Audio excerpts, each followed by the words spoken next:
Hello, everybody. Welcome back to the NBA Front Office Show. A lot going on around the NBA, and particularly in the Valley of the Sun. That's where we're going to start today. Keith Smith joining me as always. Follow him on Twitter at Keith Smith NBA for some fantastic basketball takes, sometimes some Marvel takes as well, and some amazing pumpkins.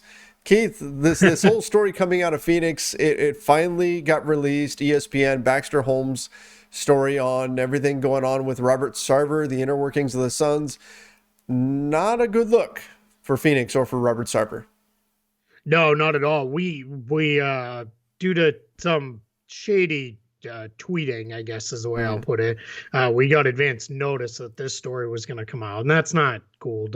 Don't scoop somebody if it's not your scoop. Right. But that's a whole other podcast we could go down, and quite frankly, neither of us have a lot of time because we have hungry spouses who want to eat tonight. So yeah, it was worse though than we thought.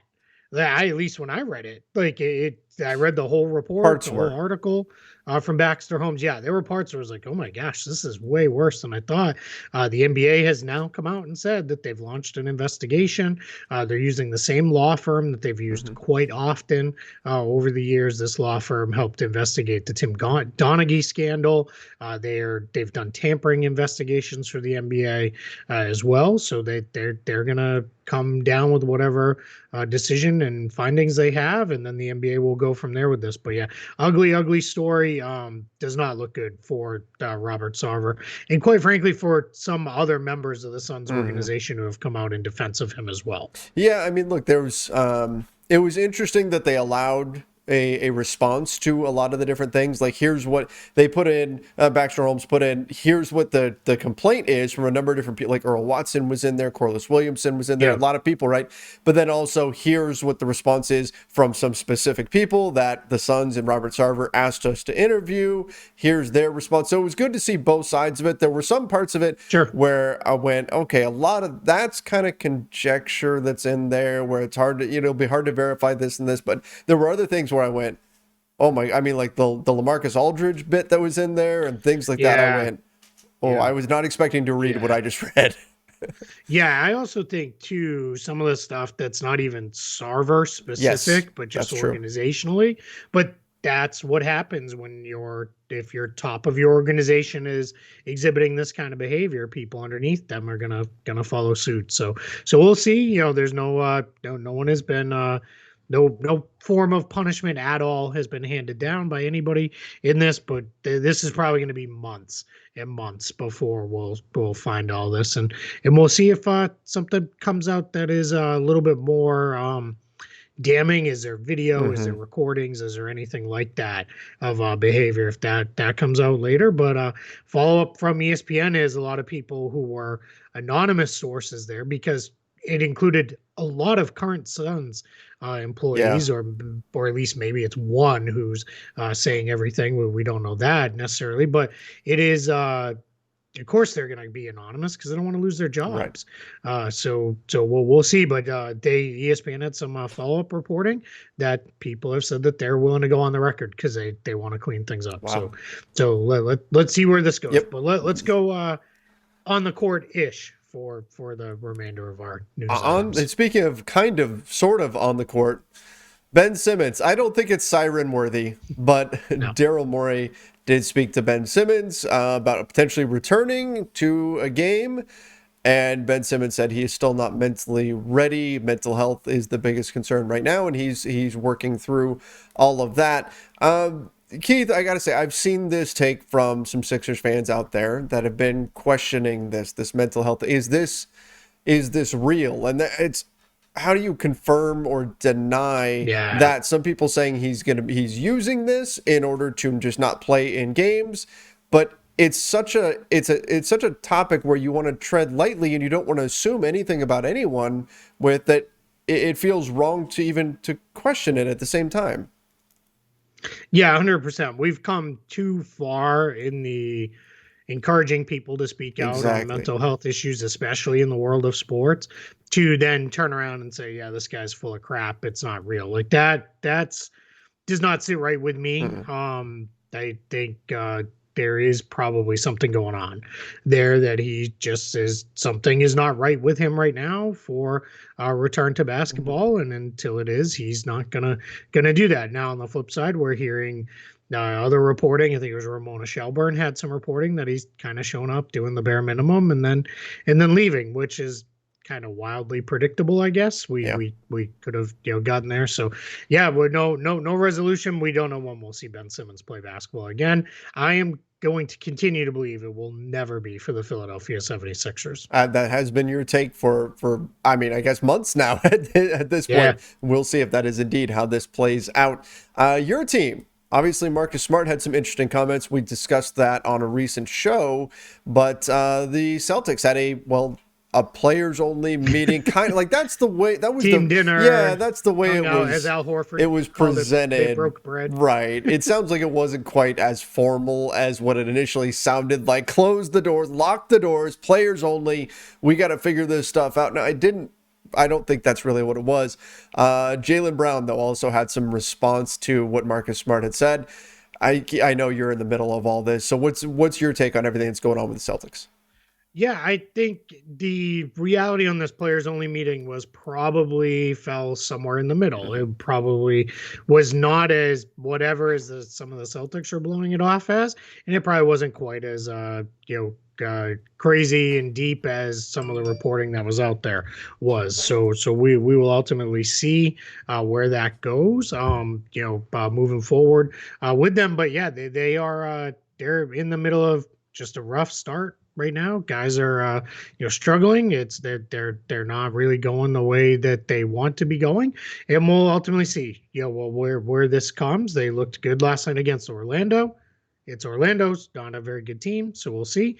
But yeah, and then I think Jaylen Brown's right in saying it's probably something we didn't need said publicly, and most times guys want to handle stuff in house, but it, at least for one game, it had the desired effect of the ball moved a lot better. Players were moving, and they really looked good against the Magic for the most part, better than they had, at least at any rate. They were willing to pass the ball, right? Yeah, that's it.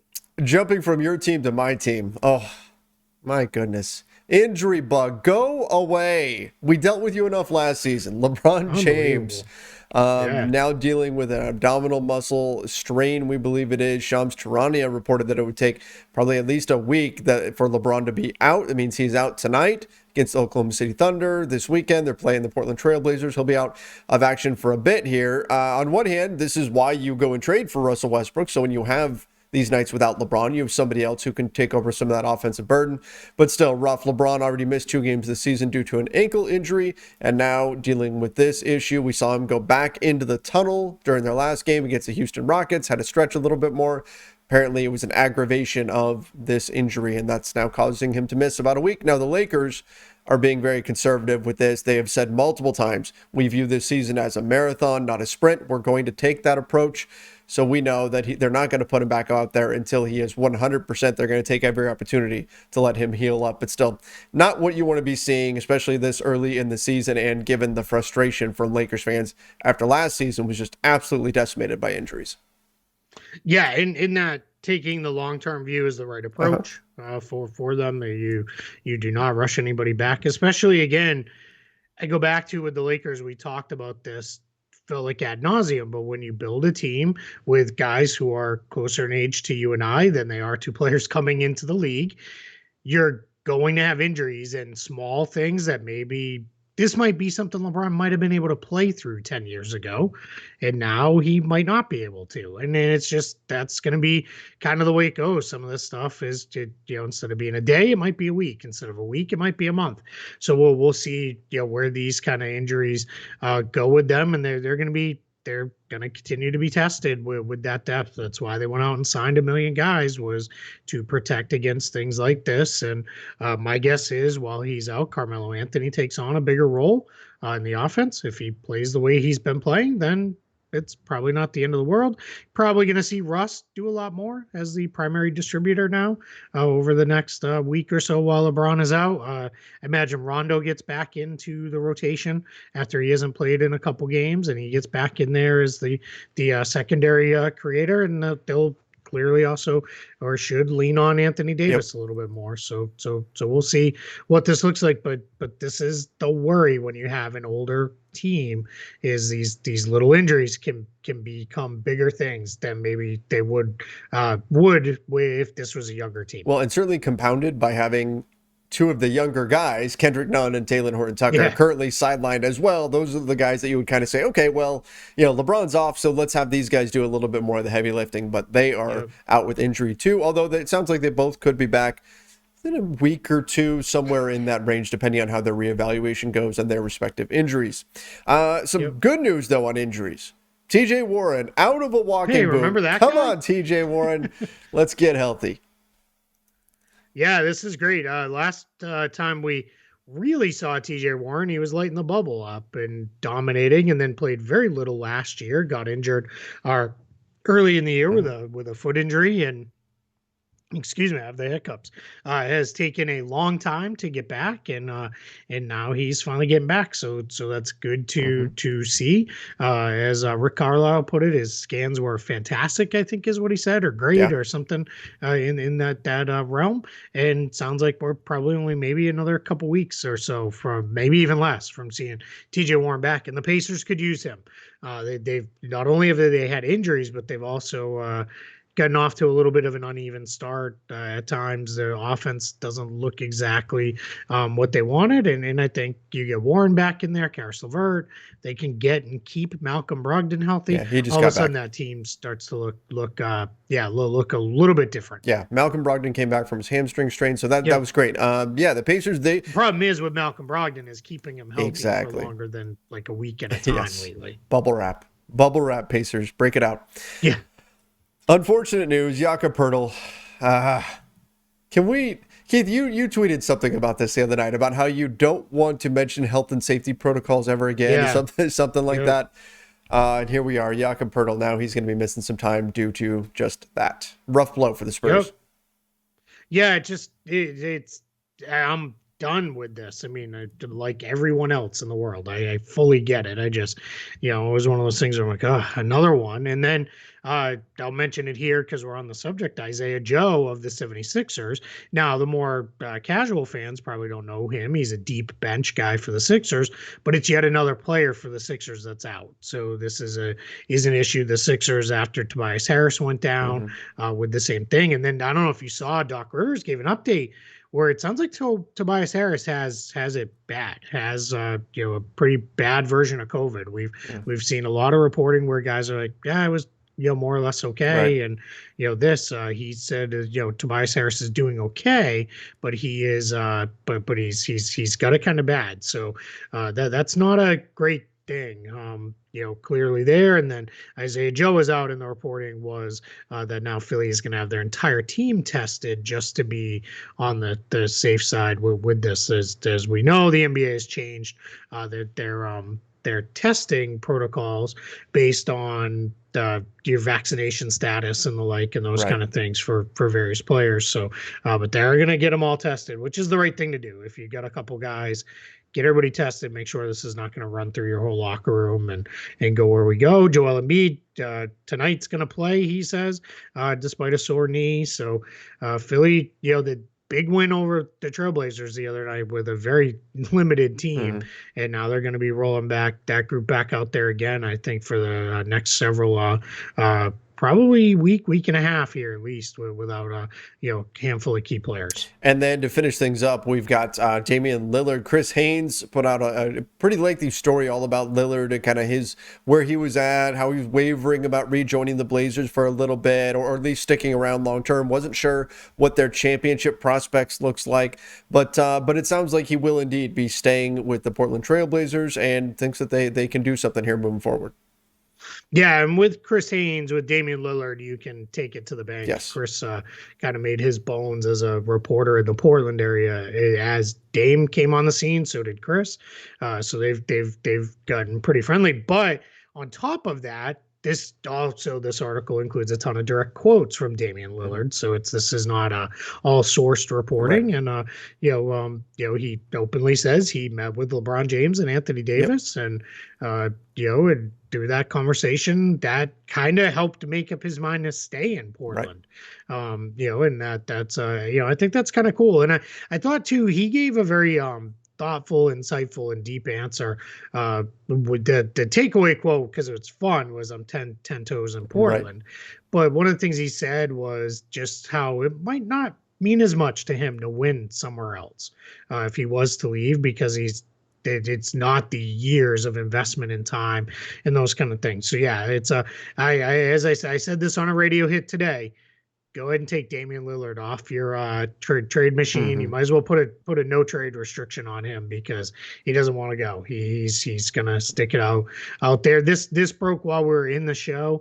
Earl Watson has issued a statement, basically going back at Robert Sarver, kind of saying I'm not gonna do this back and forth thing, but hey, people spoke up. This is the way it is, and I'll speak on this later. And Earl Watson, for those who don't know, is now with the Toronto Raptors.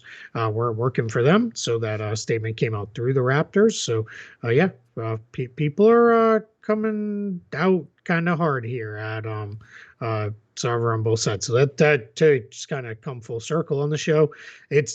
This is going to be really, really ugly. It is for the next, several, I would say, months. Maybe even longer than that. Could be, yeah, definitely could be. And I want to say, just in terms of tactics, strategy, whatever you want to call it here, they're pretty smart of Earl Watson to say, look, I'm not going to start going back and forth here, because all that's going to do, that's just going to hurt the Raptors, right? That's going to take away from what they're doing. So this is very smart of him to say, this is what I'm saying, and this is it, and we'll address the rest later. Yep. You're right on it, man. All right. Well, obviously a lot going on in the NBA. A lot of it not great stuff. Some good things. TJ Warren, happy for him. So a few good things there. And then Damian Lillard, of course, staying in Portland. I think that was the outcome most of us were hoping for, unless we were hoping Damian Lillard would wind up on our individual team, right? People out there watching who wanted to get Damian Lillard. But I think this is the best case scenario really for him, for Portland. So some positives, a few negative stories as well. Heal up, LeBron James. Heal up. But Keith, I think that was a pretty quick and but still thorough run through of everything going on in the NBA. That's perfect, because now neither of us will get in trouble with hungry spouses on our various homes here, because that's anybody who's in that situation. Usually that's me. I'm usually the one who is getting cranky about being hungry, but she's ready to go, and then we'll get back to it. I won't spoil it for anybody, but I'm seeing the Eternals tomorrow morning, so I'm super excited. So I will share whether I liked it or not. Spoiler: I'm probably gonna like it, because I like basically everything in the MCU. But I won't do any spoilers, but I will put some non-spoiler thoughts on my timeline at some point tomorrow with that. Well, so, I'm excited to get your take on it. That's one that I'm definitely looking forward to as well. All right. Yeah, I'm excited, because I don't know anything about these characters. Yeah. I was not a comics guy, so I'm excited to meet a whole bunch of new characters. Be a good time, hopefully.